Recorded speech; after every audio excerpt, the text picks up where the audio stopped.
The Legend of Zelda Tears of the Kingdom launches this week, and last I checked, this game is destined to sell millions of copies worldwide. But imagine with me for a second a world so far away where Nintendo actually lived in the 21st century. And within that world, Nintendo opened up the ability to play this game via devices like your smartphones, your tablets, your streaming sticks, or even your PC via the cloud. I mean, it's not like Nintendo really needs to sell more copies, because this game literally going to sell boatloads. But I can't help but look at this scenario and think, man, this is a massively missed opportunity. Are you listening? Okay, before we get started with the show, I just want to make sure that I get this straight.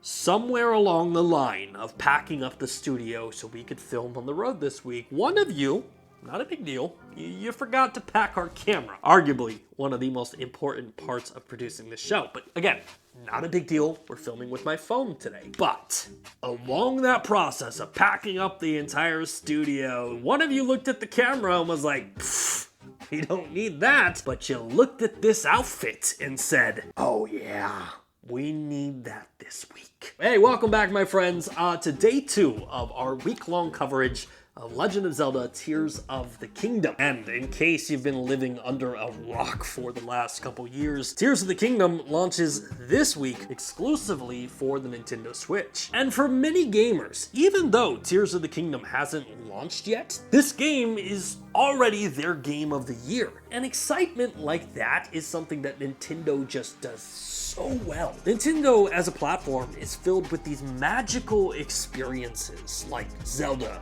Mario, Pokemon, or even Star Fox. And traditionally, some of the magic surrounding games like that is the fact that they are exclusive to the Nintendo platform. And I've got to give Nintendo a ton of credit here, because in an era of gaming, when launch platforms have become so fluid, Nintendo has pretty much stuck to their guns. Like, both Xbox and PlayStation have begun to launch their games on PC storefronts, and Microsoft has even gone a step further and committed to bringing their games to pretty much every cloud gaming platform that exists. So with that in mind, while I totally understand why a game like Tears of the Kingdom is exclusive, I can't stop myself from wondering, what outcome would we see if Nintendo also launched Tears of the Kingdom via the cloud? Like, let's be honest with ourselves right here. Being able to stream Tears of the Kingdom to my phone, tablet, or even PC would no doubt be a sick offering from Nintendo. And the company could even run it through their own storefront. I don't need to buy the game on Steam or the Epic Game Store.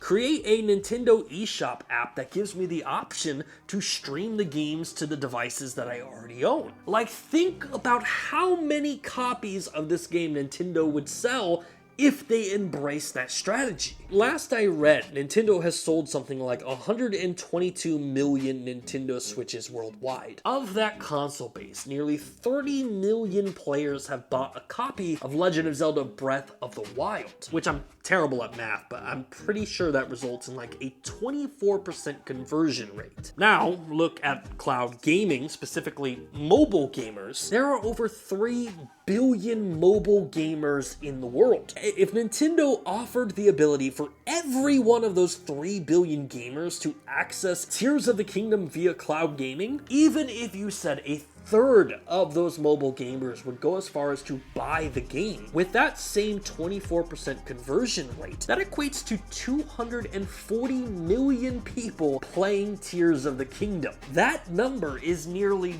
double the size of the entire Nintendo Switch player base. And when you start to think about numbers like that, the conversation changes from if to like, it's a matter of when. Like, I can fully see a future where Nintendo launches a cloud gaming platform, or at least adds cloud gaming access to Nintendo Switch Online, similar to the way that Xbox has done it with Xbox Game Pass Ultimate. I mean, a standalone Nintendo app that's on my phone or even on my television that allows me to stream games directly to that device without needing to own a Switch is an idea that I can really get behind.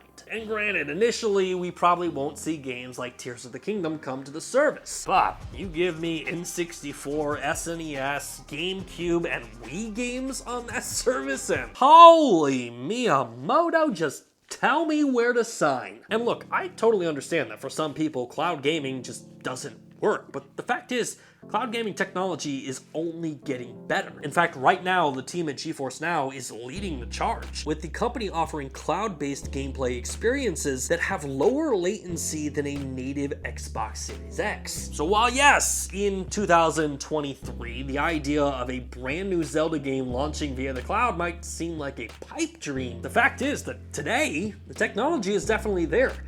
Nintendo just hasn't embraced it yet. But I'm interested in hearing your thoughts on this idea. Like, do you think it's a no-brainer for Nintendo as much as I do, or do you think that there's issues out there that I'm not 100% paying attention to? I genuinely love hearing your thoughts when it comes to concepts like this, so please, in the comment section down below, let me know what you're thinking. Also, if you enjoyed this video talking about Tears of the Kingdom and you want more, good news. I mean, we're talking about Tears of the Kingdom all week long, so make sure to hit that subscribe button, hit the like button, and until next time, my friends, we will see you in the next video, and hopefully, we'll have our camera back. Wouldn't that be neat?